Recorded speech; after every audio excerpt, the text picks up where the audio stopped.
what according to you is the situation of the current education system? Okay, very interesting question, and this might take like 5 minutes for me to answer this No question. worries, all yours. I think let me divide this into 4 to 5 points. I think पहला तो ये कि जो हमारे पास आज education system हमारे India में है, क्या ये हमारा अपना एजुकेशन सिस्टम है? Sadly no. This education system was left behind by the Britishers. British ने जो एजुकेशन सिस्टम हमें दिया है वही आज हमारे पास है, with little changes in it. Now British की एजुकेशन सिस्टम करती क्या है? ये एजुकेशन सिस्टम बनाता है जॉब सीकर्स, ये एजुकेशन सिस्टम बनाता है कॉर्पोरेट स्लेव्स. तो ब्रिटिश ने एक ऐसा एजुकेशन सिस्टम लाया, ऐसे लोग मिल सके जो उनको क्वेश्चन ना कर सके, ऐसे लोग मिल सके जो क्रिटिकल थिंकिंग ना कर सके. तो ब्रिटिश की एजुकेशन सिस्टम आपको कॉर्पोरेट स्लेव्स बनाती है, ब्रिटिश की एजुकेशन सिस्टम हमें जॉब सीकर्स बनाती है. But India today needs job providers. दूसरी जो गड़बड़ी हमारे एजुकेशन सिस्टम में क्रीप कर गई वो ये कि हमने पूरी एकेडमिक्स को पास और फेल के मयार पे लाके खड़ा कर दिया. Interesting. कि आप पढ़ाई करते हैं सीखने के लिए नहीं, आप पढ़ाई करते हैं पास या फेल होने के लिए. तो उससे होता क्या है? मेरे जैसा एक कमजोर बच्चा क्लास 1 में मैथ्स में 40 लाता है तो मुझसे कहा जाता है कि आप मैथ्स में पास हो गए. फिर मैं क्लास 2 में जाता हूँ, फिर मैं 40 लाता हूँ तो कहा जाता है कि आप मैथ्स में फिर से पास हो गए. तो यानी मैं 60 नंबर जो नहीं ला पाया तो 60% में नहीं सीख पाया. ये 60% बिना सीखे मैं क्लास 2 में गया, फिर 60% बिना सीखे मैं क्लास 3 में गया, फिर 60% बिना सीखे मैं क्लास 4 में गया. इसी तरह मैं क्लास 10 पहुंच जाता हूँ और 600% मेरे एजुकेशन में लूप रह गए, मेरे एजुकेशन में कमी रह गई. क्योंकि मुझे ये बताया गया कि पढ़ते सीखने के लिए नहीं है. मेरे एकेडमिक्स को लर्निंग परसेंटेज पे नहीं लाया गया, मेरे पढ़ने को पास या फेल पर लाकर मुझे 0 बना दिया गया. क्योंकि मैं पास होकर डिग्री तो ले लूंगा और मुझे जॉब भी मिल जाएगी और फिर किसी कॉर्पोरेट वर्ल्ड में मैं गुलामी के लिए पहुंच जाऊंगा. तो एकेडमिक्स को पास और फेल से निकालना होगा बाहर हमें और लर्निंग परसेंटेज पे लाना होगा. किसी ने 40 लाया तो 40% सीखा आपने, 60% नहीं सीखा आपने. सीखे फिर आगे बढ़े, जितना सीख सकते हैं सीखे अपने कैलिबर के हिसाब से, फिर आगे बढ़े. अगर आप 99 लाते हैं तो 99% सीखा आपने, आप टॉप नहीं कर गए. 99% सीखा आपने, 1% अभी भी नहीं सीखा आपने. अगर आप 100 में 100 लाते हैं तो पास हुए आप. ये दूसरी बात. तीसरी बात कि हमारा जो एजुकेशन सिस्टम है आज का वो आपको रोट लर्निंग पे फोकस करता है.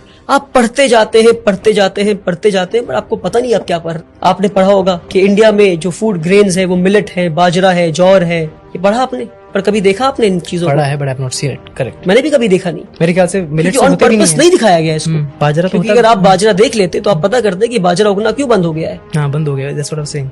क्यों बाजरा लोग आज नहीं खा रहे? पहले के लोग बाजरा खाते थे, पहले के लोग मिलेट्स खाते थे, जौर खाते थे, आज क्यों नहीं खा रहे? तो experiential learning is what we need, hands on learning is what we need. We need to see and know what we are learning. आज हमें वो दिखाया नहीं जाता, वो बताया नहीं जाता, सिर्फ पढ़ाया जाता. तो आपको पता है कि ये हार्ट है और हार्ट के ये चेम्बर्स हैं, हार्ट में ये आर्टरीज हैं, ये है.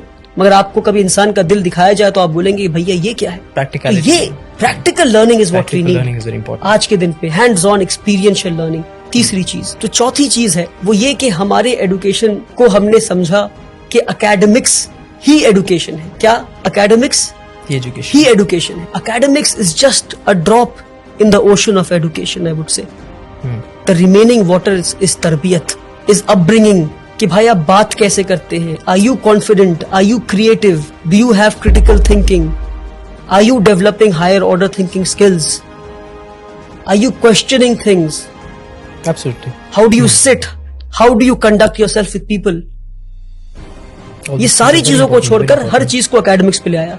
Academics is not education. Education is a holistic thing जहां आप एक इंसान को बेहतर इंसान बनाते हैं, एक कॉर्पोरेट स्लेव नहीं बनाते. सबसे बड़ी कमी हमारे एजुकेशन सिस्टम में वो ये हमारे साथ जो फ्रॉड हुआ, मैं कहता हूँ एजुकेशन सिस्टम में, वो ये कि हमने एकेडमिक्स को, हमने सब्जेक्ट्स को स्ट्रीम में बांट दिया. कि भाई अगर आप सबसे ब्रिलियंट बच्चे हैं तो आप पढ़ेंगे साइंस. अगर आप 90 लाते हैं तो साइंस पढ़ेंगे. अगर आप 70 से 80 लाते हैं तो आप कॉमर्स पढ़ेंगे. 50 to 60 लाते हैं तो आप ह्यूमैनिटीज पढ़ेंगे. क्या बेवकूफी है. यानी कि जो इंसान साइंस पढ़ के एटम बॉम्ब बनाना सीख रहा है उसके पास कोई हक नहीं कि वो साइकोलॉजी और सोशियोलॉजी पढ़ के ये समझे कि एटम बॉम्ब को इस्तेमाल नहीं करना था. तो अगर एटम बॉम्ब बनाने वाले ने सोशियोलॉजी और साइकोलॉजी पढ़ा होता और एटम बॉम्ब जिसके हाथ में पहुंचा, अगर उसने साइकोलॉजी और सोशियोलॉजी पढ़ा होता तो उसे पता होता कि बॉम्ब फोड़ना नहीं था. तो इसलिए बता रहा हूं मैं कि हमने सब्जेक्ट्स को स्ट्रीम में बांटकर सबसे बड़ा फ्रॉड किया हमने. One of my favorite points. कि क्या मैं आखिरी फिजिक्स point. बहुत अच्छा point. सोशियोलॉजी के साथ नहीं पढ़ सकता? क्या मैं केमिस्ट्री हिस्ट्री के साथ नहीं पढ़ सकता? क्यों नहीं पढ़ सकता? अच्छा, कि अगर मैं आखिरी बात, अगर हाँ, मैं please. साइंस पढ़ रहा हूं मैं, तो क्या मेरे पास हक नहीं कि मैं अकाउंट्स भी पढ़ूं मैं? तो आज जरूरी But you're है an expert multi of one thing. Disciplinary learning का. But you're an expert of one thing. If people ask that, what would you say?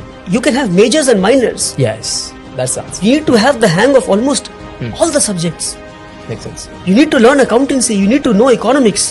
You need to know history. You need to know sociology. You need to know psychology.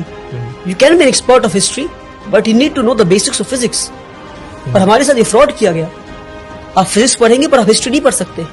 आप sociology पढ़ेंगे पर आप chemistry नहीं पढ़ सकते. Okay. क्यों किया हमारे साथ ये फ्रॉड आपने? क्यों? क्योंकि आपको कॉर्पोरेट स्लेव्स चाहिए थे. आपको इजी वे बच्चों को देना था कि भाई ये पढ़ो, नंबर लाओ, पास हो, टॉपर बनो, आके हमें सर्व करो. सैडली